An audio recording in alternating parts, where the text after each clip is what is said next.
Technical play is the single most overlooked factor in Yu-Gi-Oh! It's really easy to pick up a deck, learn the combos and overall strategy, and to even have a decent win rate with that deck.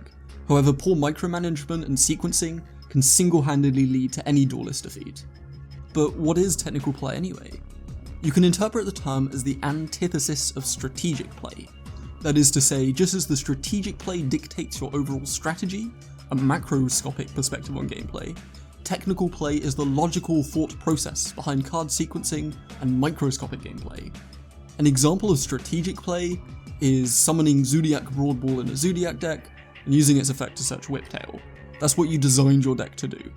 An example of technical play is activating a search card before activating Pot of Desires. This means that you're not going to banish or draw into the card that you want to search. Let's head into some more examples. Here's a scenario in a Trinity duel. Your opponent went first and they just set 3 back row. They have a 35 card deck, but you're not entirely sure what they're playing. In your hand you have Tour Guide, Ash Blossom, Zaphion, Buddy Force, Breakthrough Skill, and Cosmic Cyclone. You're playing a control deck which wants to Xyz summon Dante very quickly. Your challenge here is to list a technically sound sequence of plays for your first 2 turns. Pause the video now and think about it. If you like, you can write out what you want to do below, and you should also give me a like while you're at it. Know what you're going to do? Great, let's resume. Though the goal is to get Dante out as soon as possible, it's not best to summon Tour Guide first here. It's clear that your opponent has either bricked or is on a very controlling game plan. Going 1-for-1 with Cosmic Cyclone still leaves them with 2 traps, presenting us with a very high probability that Tour Guide's going to get interrupted or negated. In this instance, it's much better to waste your first turn essentially, just summoning Zaphion and shuffling back their back row. Even if they chain any number of the back row on Zaphion, we've still removed another of their interrupts, which could deal with Tour Guide, which is the main play starter on a hand that we really want to get through. After that, it's probably best to summon Almirage, in order to draw a card with Zaphion's effect. Now, this does leave us open to taking some damage next turn, but it's clear that your opponent has very few monster resources with which to deal any significant damage. And even if they are on, I don't know, Mermail OTK, we have Breakthrough Skill to counter whatever they do, and we can read from their back row setting that it is unlikely that they're on an aggressive game plan.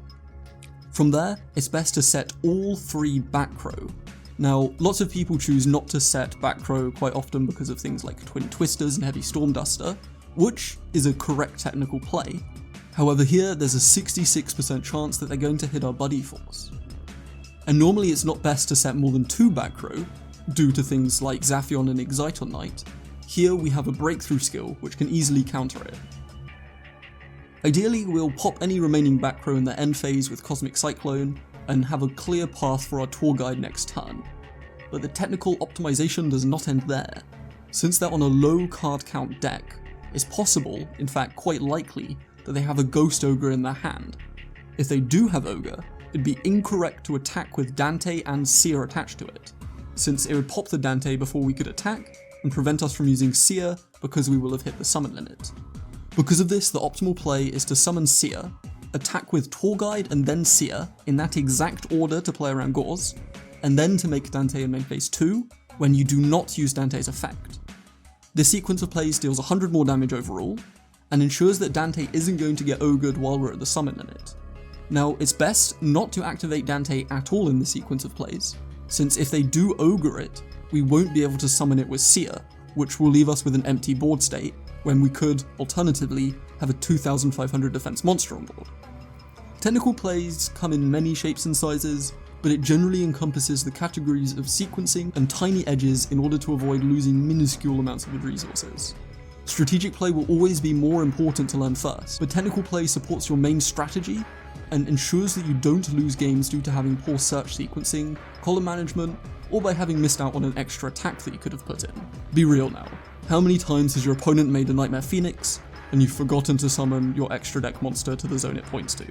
How many times have you forgotten to use a Breakthrough Skill or a Lost Wind in your graveyard? How many times have you made an extra deck monster before attacking, when the extra deck monster has less attack than its materials? All of these tiny edges really can win and lose games entirely by themselves. You should try to review your games after you've finished, just to see if there was anything that you could have done slightly better to improve your win rate if your opponent had also played better. If you learn all these things, maybe you'll one day become a technical play master, but until then, stay groovy!